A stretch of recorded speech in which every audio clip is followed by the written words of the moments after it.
Pero guys, pag-usapan lang natin si Sian Gasa nagsalita, palihim nagkikita at lumalabas ang Katniel, bistado na. Sian Gasa nga naman guys, nag-iingay sa social media na kino-confirm niya na talagang lumalabas ng palihim ang Katniel.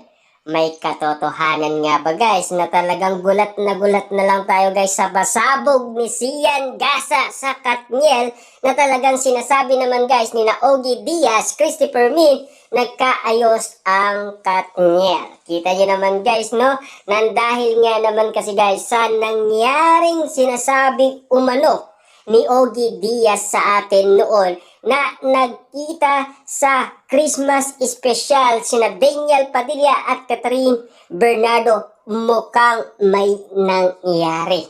Mukhang nagkaayos ang dating nagkaiwalay.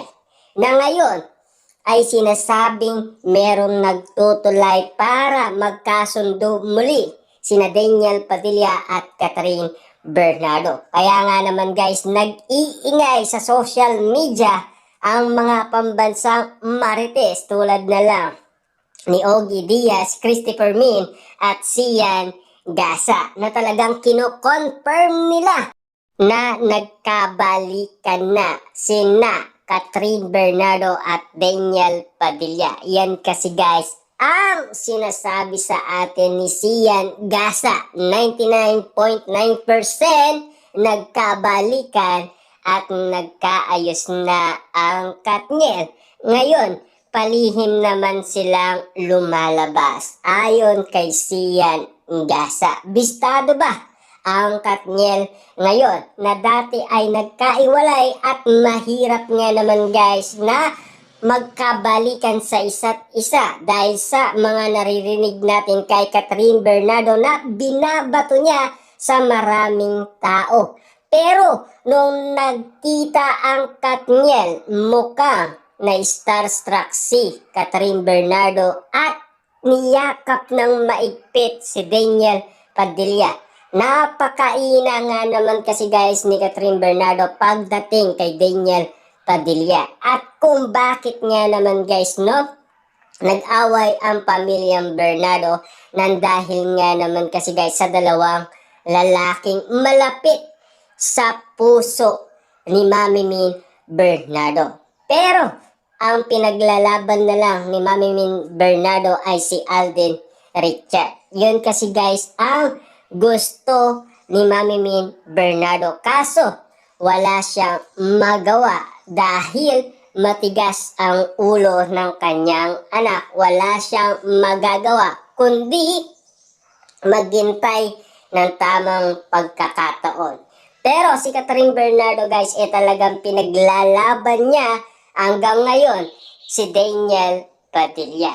Kahit anong gawin guys ni Mami Min Bernardo, mahal na mahal pa rin ni Catherine Bernardo. Kaya ang kulit-kulit din naman kasi ni Sian Gasa sa social media. Yan din guys ang pinaparating sa atin na talagang nagkabalikan at nagkaayos na ang Katniel dahil pinapatamaan kasi ni Sian Gasa si Mami Min Bernardo. Grabe nga naman guys ang acting ni Sian Gasa, diba? Na talagang patama umano kay Mami Min Bernardo na kaya niyang patunayan na hindi siya fake news. Nagsasabi siya ng katotohanan para iparating kay Mami Min Bernardo na nagsasabi ako ng totoo. Kita nyo naman guys, no?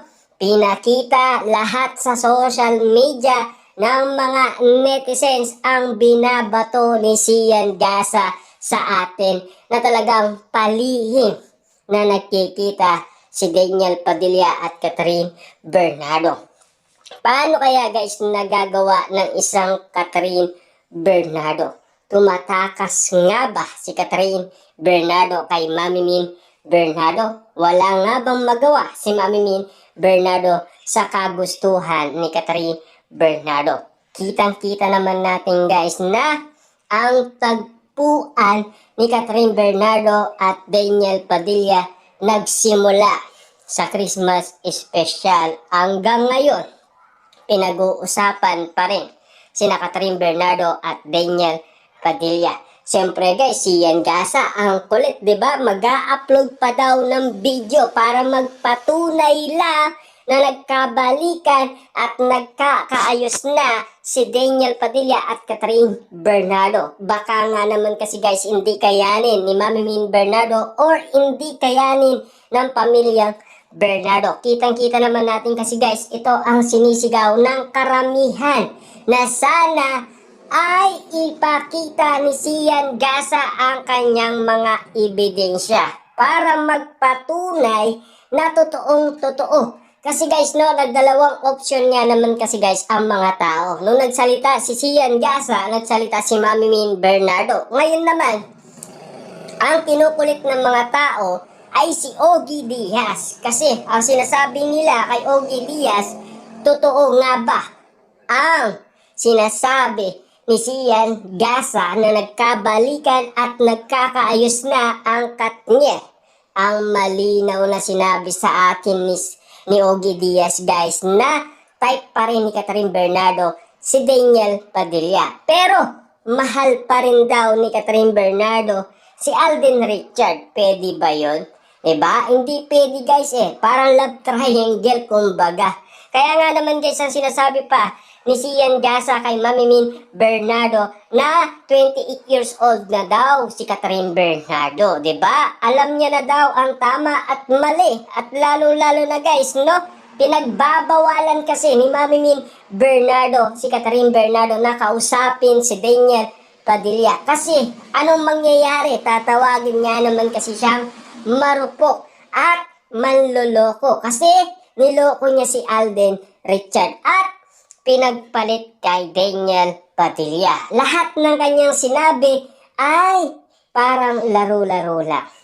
Diba? Umamin si Catherine Bernardo na hindi na siya babalik sa nakaraan.